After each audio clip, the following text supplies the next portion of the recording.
Hello and welcome to Wolfman Gaming. This is my Metro Last Light Redux Good Ending walkthrough, and this is mission 7, also known as Torchlight.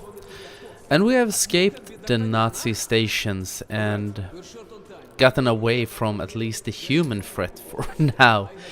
So now we're gonna venture through these tunnels to get to Pavel's home station so we can continue our quest.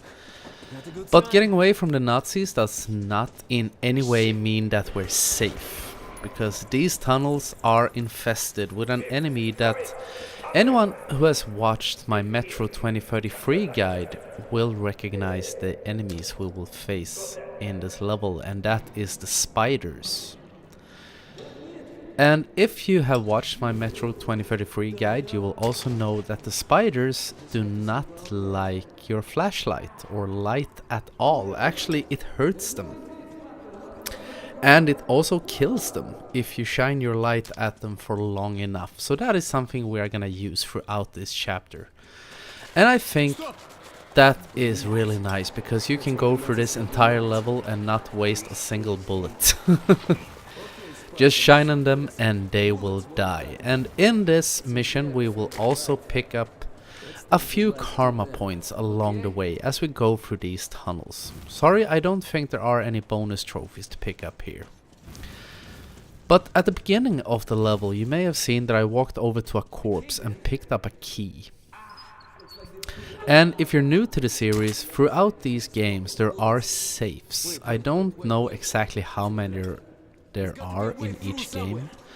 There is a trophy for unlocking them all. And since I don't do collectible guides, I didn't take the time to look them up before I started making this guide. But I came across some keys along the way while I was recording this, and sometimes you will see me find a key and unlock a safe, and I think there is 1 or 2 times where I picked up the key and didn't find the safe. So sorry about that, but it will help you get some few extra military grade rounds. But now we are gonna pick up a karma point, actually, because we are gonna make a left into a little side tunnel here. And this is a great level for if you want to burn cobwebs and go for the Pyromaniac trophy. It won't unlock until later on in the game, but there are quite a few to burn in here. And there you saw the moral point, or karma point as I refer to them, pop. It's unlocked by finding this little side tunnel.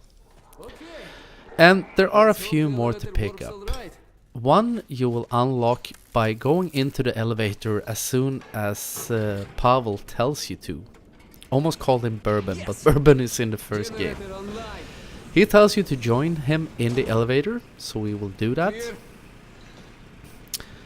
And we will get another karma point, and then the elevator will be attacked by spiders. And if you take active part of getting rid of them, you will unlock another karma point, and then we will lock yet another one when we get out, when Pavel gets attacked by a spider and we kill it. Then you will unlock your, what's that, 4th, I think. But either way, in this mission, since there is not super much going on right now, we're just riding the elevator and I've told you what we're gonna do, I wanna talk a little bit about a new trend, or something that has become a trend. I've been talking throughout my videos about this console generation, and that it is the regeneration of video games. Because we have seen, saw that karma point pop for taking active part. In this generation there has been a lot of remakes and reboots and remasters, and it seems there is another aspect of that now as well, known as re-experience, or as I call it, re-experience, because we have seen the NES Classic and the SNES Classic being released, and Sony will release a PlayStation Classic now in December. And I read the other day that at the beginning of next year, Sega will release a Mega Drive classic. And God knows why. I have nothing against the Mega Drive. I thought it was a really good console. Never owned one myself, but I have played it over at friends' houses, or over at one of my friends' house, because he was the kid with a Sega. All the other kids had Nintendo, but he had a Sega instead, and he's a few years older than me. So maybe that's why he liked the Sega, because it was a bit more adult in the games, or the games that were available. But Sega Mega Drive, I thought about it the other day when I went by GameStop, actually, because I looked at their shelves and there were like 4 different versions of mini versions of the Mega Drive. And all of them are third party, none of them are released by Sega themselves. So that's why I assume that Sega want to cash in on the profit. But also, when they've done quite a few Sega Mega Drive collections, and I just wish that they, for once, would do a different console than the Mega Drive, or the Genesis as it's called in the States. Because it's not like the only console that Sega have ever produced. Why not a Dreamcast classic, or go retro and do a Master System classic? There were great games on those consoles as well. I think, according to the cult following, or based on the cult following, if they were to release a Dreamcast with just Shenmue 1 and 2, it would probably sell better than most other classic consoles. I have never played those games myself, but my friend who was the Sega kid, when Shenmue came out, he could talk your ears off about how amazing those games are, or were, depending on what you find most appropriate. And word on the street also says that Nintendo will release a Nintendo 64 classic. So I wonder how far they will take it. And actually, if the Sony PlayStation 1 classic sells well, I assume there will be a PlayStation 2 classic. And the one game that could get me to buy that one, because I still have my PS2. I never get rid of consoles, so I still have mine. It's not plugged in, it's in a box with a few other old consoles. But if it were to contain Legacy of Kain Defiance, the last game in the Legacy of Kain series, I can say I wouldn't care what that console would cost. I would still buy it, because that is one of the best games, best adventure games I have played, next to, of course, Zelda and those real classics.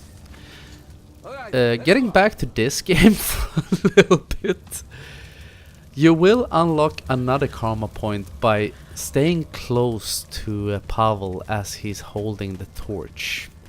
So that is good to remember. Don't stray too far behind. Try to stay close to him and don't fall behind, and you will unlock another good karma point. But I think it's, going back to the retro consoles again, I think it's quite interesting with the PlayStation 1 Classic that it will be released now around 2 months from now. And they have only released 5 titles. So I wonder which the other 15 will be. I have a few theories about what games will be included. 3 strong guesses is Metal Gear Solid 1, Final Fantasy 7, and Castlevania Symphony of the Night. I think it would be really stupid to release a retro console or a mini console and not include those 3 titles. But it would be quite interesting to see which other games will be on there. I'm thinking maybe Tony Hawk 2. And also at least one of the Resident Evil games. Hoping Resident Evil 2. But that remains to be seen. And once again, going back to Metro, the game at hand. In this little area, we're going in to start up a fuse box. And there are quite a few spiders that will try and attack you. So I recommend just try to be as quick as possible getting into this room with the fuse box. Almost said safe box. Because as soon as you start it up, you get the power back on. The lights in the ceiling will turn on, and that will kill or make all the spiders flee. So as soon as you get in there and start it up, you are completely safe. And there is a little shortcut here to get back out to where Pavel is. But anyway, what will happen with the retro consoles or the classic consoles, whatever you want to call them, remains to be seen. But this is the end of Torchlight, so I'm gonna stop ranting about it and probably rant about it again in a later video. But anyway, I want to thank you very much for watching, and I will see you again in my next video. So until next time, this is the Wolfman signing off.